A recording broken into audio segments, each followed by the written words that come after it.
വർഷങ്ങളുള്ള സേവന പാരമ്പര്യവുമായി Mani Sons supermarket Ottupara. ഉപ്പ് തൊട്ട് കർപ്പൂരം വരെയുള്ള പലചരക്ക് വ്യഞ്ജനങ്ങൾ ആവശ്യാനുസരണം തിരഞ്ഞെടുക്കാൻ Mani Sons super market.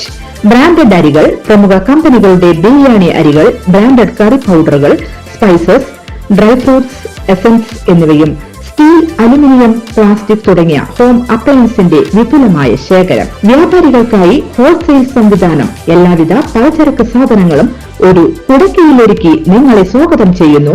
Mani sons ജില്ലാ ആശുപത്രിക്ക് സമീപം ഓട്ടുപാറ, വടക്കാഞ്ചേരി.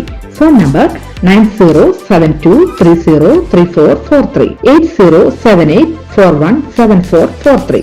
നടിയെ ആക്രമിച്ച കേസിൽ ദിലീപ് ഉൾപ്പെടെയുള്ള 4 പ്രതികളെ വെറുതെ വിട്ടതിൽ പ്രതികരണവുമായി അന്വേഷണ സംഘം മുൻ മേധാവി ബി സന്ധ്യ.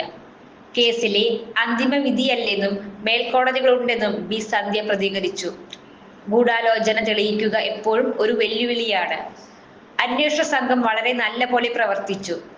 അവർ അഭിനന്ദനം അർഹിക്കുന്നുണ്ടെന്ന് ബി സന്ധ്യ പറഞ്ഞു. ഈ ഒരു കേസിലൂടെ കേരളത്തിലെ സിനിമാ മേഖലയിൽ മാറ്റങ്ങൾ സംഭവിച്ചു.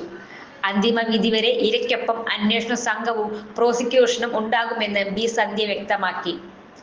മുന്നോട്ട് പോവുക തന്നെ ചെയ്യുമെന്നും ഒരുപാട് വെല്ലുവിളികൾ വിചാരണ വേളയിൽ നേരിട്ടിരുന്നുവെന്നും ബി സന്ധ്യ പറഞ്ഞു. മേൽക്കോടതികളിൽ നീതിക്കായി അന്വേഷണ സംഘവും പ്രോസിക്യൂട്ടറും പോരാടുമെന്ന് കരുതുന്നതായി ബി സന്ധ്യ കൂട്ടിച്ചേർത്തു. ദിലീപിനെതിരായ ഗൂഢാലോചന തെളിയിക്കപ്പെട്ടിട്ടില്ലെന്നാണ് എറണാകുളം പ്രിൻസിപ്പൽ സെഷൻസ് കോടതി വിധി. കുറ്റകൃത്യത്തിൽ നേരിട്ട് പങ്കെടുത്ത പൾസർ സുനി ഉൾപ്പെടെ 1 മുതൽ 6 വരെ പ്രതികൾ കുറ്റക്കാരെന്ന് തെളിഞ്ഞു. ഇവർക്കെതിരെ കൂട്ടബലാത്സംഗം ഉൾപ്പെടെയുള്ള കുറ്റങ്ങൾ തെളിഞ്ഞു. ദിലീപ് ഉൾപ്പെടെ 4 പ്രതികളെയാണ് വെറുതെ വിട്ടത്.